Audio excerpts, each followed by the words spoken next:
Hello learner, my name is Ruchi Gupta. Welcome to my channel Ruchi Eco Classes for UGC net. इस video में हम जो है कि पेपर 1 के टॉपिक लॉजिकल रीजनिंग के बारे में पढ़ेंगे। हमें जो है कि JRF को क्वालिफाई करने के लिए जितना हमें जो है कि पेपर 2 की ज़रूरत होती है उतना ही हमें जो है पेपर 1 की भी ज़रूरत होती है, या बोले कि पेपर 1 हमारा JRF को पाने में ऑप्ट करने में सबसे ज़्यादा इम्पॉर्टेंट रोल प्ले करता है, क्योंकि यहाँ से हम बस थोड़ा सा टाइम अगर पेपर 1 को दे दें तो ये हमें जो है कि अच्छा खासा नंबर दे सकता है। ठीक, और अगर आपके पेपर 1 में 40 एबव क्वेश्चन सही रहते हैं और आपने जो है पेपर 2 में 60 कर लिए हैं क्वेश्चन, तो आपको जो है JRF मिल ही जाता है, आप बोल सकते हैं। ठीक, अप्रॉक्सीमेटली लगभग में। तो इसलिए जो है कि मैंने सोचा है कि पेपर 1 का जो इम्पोर्टेंट एक है लॉजिकल रीजनिंग वाला पार्ट, मैं यहाँ से स्टार्ट करती हूँ। तो आज हम लॉजिकल रीजनिंग में पढ़ेंगे। तो हमारा जो है कि देखिए आप हमारा टॉपिक है type of categorical preposition AEINO और स्क्वायर ऑफ अपोजिशन। ठीक, इसके बारे में पढ़ना, लेकिन इसके बारे में पढ़ने से पहले क्योंकि हम डायरेक्ट इस पर तो जा नहीं पाएंगे कि कैटेगोरिकल प्रपोजिशन क्या होता है। उससे पहले मैं कैटेगरी, फिर प्रपोजिशन, ये सारी चीज़ों को जानने पड़ेगा। उससे पहले मैं वर्ड, टर्म, सिंगुलर, अब्स्ट्रैक्ट, ये सारी चीज़ें जाननी है। तो इसलिए हम सबसे पहले टर्म, क्योंकि जो लॉजिक है ना, लॉजिक में हमें एक एक वर्ड के बारे में अगर अच्छे से पता होगा तो हम अच्छे से कर जाएंगे। जैसे आज के टाइम में देखिए केवल केवल स्क्वायर ऑफ अपोजिशन के ही क्वेश्चन नहीं पूछ रहे हैं, इंडियन लॉजिक के अलावा जो है कैटेगोरिकल में डीपली जाके पूछ रहे हैं। ठीक, तो हम ये सारे जो है कि स्टार्ट से शुरू करते हुए चलेंगे और एक एक करते हुए हम चलेंगे। इसके बाद अगर ये जो सीरीज ख़त्म हो जाएगी लॉजिकल रीजनिंग की, इसके बाद आप बोलेंगे कि आपके जो है ये चैप्टर एकदम कहेंगे कि मक्खन हो गया, आपने पी लिया पूरे अच्छे से। ठीक, तो इसमें जो कंटेंट है हमारा आज का पहला वो टर्म्स एंड देयर काइंड। ठीक, सेकेंड है हमारा डिनोनेशन एंड कनोनेशन ऑफ टर्म, यानी इसमें जो टर्म में फीलिंग आती है, इसमें जो है एक में फीलिंग नहीं रहती है, इसमें फीलिंग रहती है, इमोशन रहते हैं। ठीक, meaning and supposition of term. तो आज में हम टर्म्स एंड देयर काइंड करेंगे। तो टर्म जैसे कि आपने सुना होगा, एक होता है वर्ड होता है, एक होता है टर्म। ठीक, तो वर्ड और टर्म में अंतर होता है। टर्म में केवल ओनली वन वर्ड होते हैं। ठीक, या बोल सकते हैं कि ऑल वर्ड जो कि टर्म होते हैं, नहीं, ऑल टर्म जो कि वर्ड होते हैं, लेकिन ऑल वर्ड टर्म नहीं होते। ठीक, जैसे कि एक टर्म का मतलब क्या होता है कि अगर आप किसी एक शब्द को बोले तो उससे जो है कुछ मतलब निकले। ठीक, उस तरीके का होता है।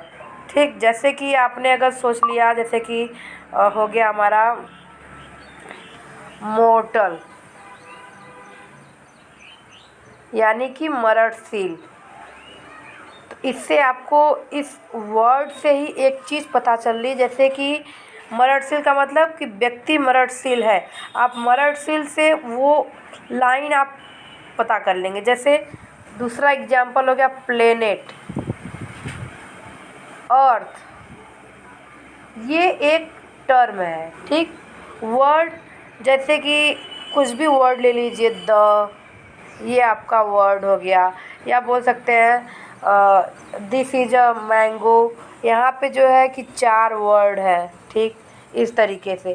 ठीक, तो अब हम जो है अपना स्टार्ट करते हैं। Logic, the tools for distinguish between the true and the false arrow, यानी कि हम जो है कि डिफरेंस करने के लिए लॉजिक में जो है कि हम डिफरेंस करने के लिए ट्रू का इस तरह का एरो करते हैं और फॉल्स का इस तरह का एरो करते हैं।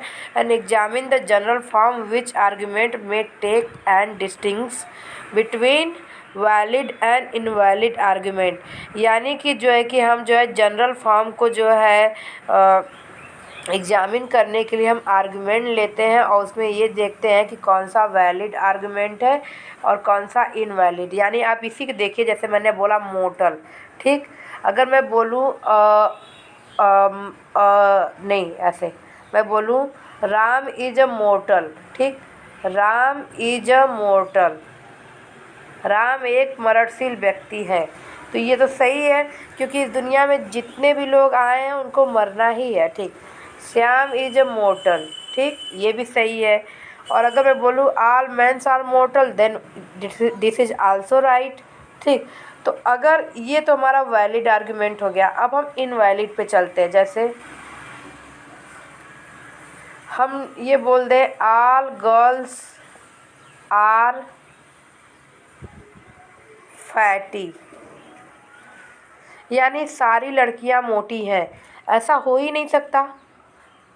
आप सोचिए, कुछ लड़कियां जो होती है पतली होती हैं, कुछ लड़कियां छोटी होती हैं, कुछ लड़कियां मोटी होती हैं, कुछ लड़कियां लंबी होती है। सारी लड़कियां मोटी होती हैं, ये हो ही नहीं सकता। ये आप यूनिवर्सल बोल नहीं सकते, एक जनरल फॉर्म दे नहीं सकते, इसलिए ये चीज़ जो है गलत है, इनवैलिड है। अगर बोल सकते सम गर्ल्स आर, हाँ तो सही है, ठीक, कुछ लड़कियां। बट आल गर्ल्स, आल जहाँ पे आता है, आप जब मैं आपको कैटेगोरिकल बताऊंगी तो मैं बताऊंगी कि आल, नो, सम और सम नॉट का मतलब क्या होता है।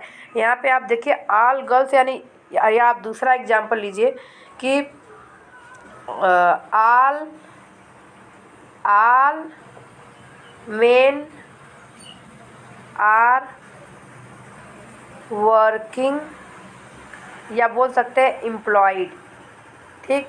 तो सारे आदमी एम्प्लॉयमेंट में है या काम कर रहे हैं, रोज़गार पाए, ऐसा तो थोड़ी ना है।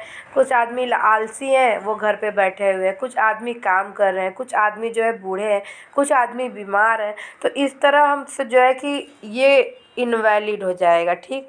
क्योंकि ऐसे बहुत सारे होते हैं, कुछ लोग बीमार हैं, कुछ लोग आलसी हैं, कुछ लोग काम पे हैं, लेकिन सारे के सारे लोग काम पे, ये नहीं बोल सकते। तो ये एक इनवैलिड आर्गुमेंट है, ठीक।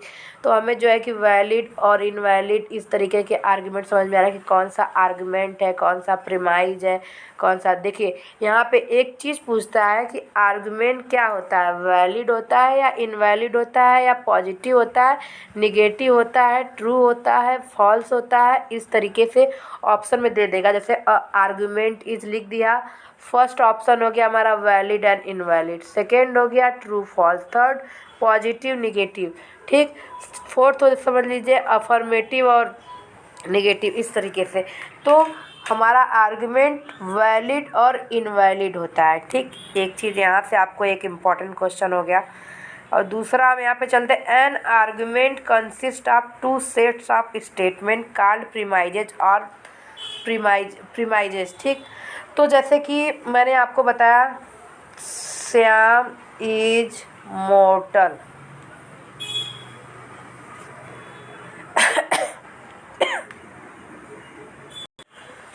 फिर राम इज मोर्टल, ये हमारा प्रीमाइस 1 हो गया, ये हमारा प्रीमाइस 2 हो गया, ये हमारा कंक्लूजन हो गया कि ऑल मेन आर मोर्टल।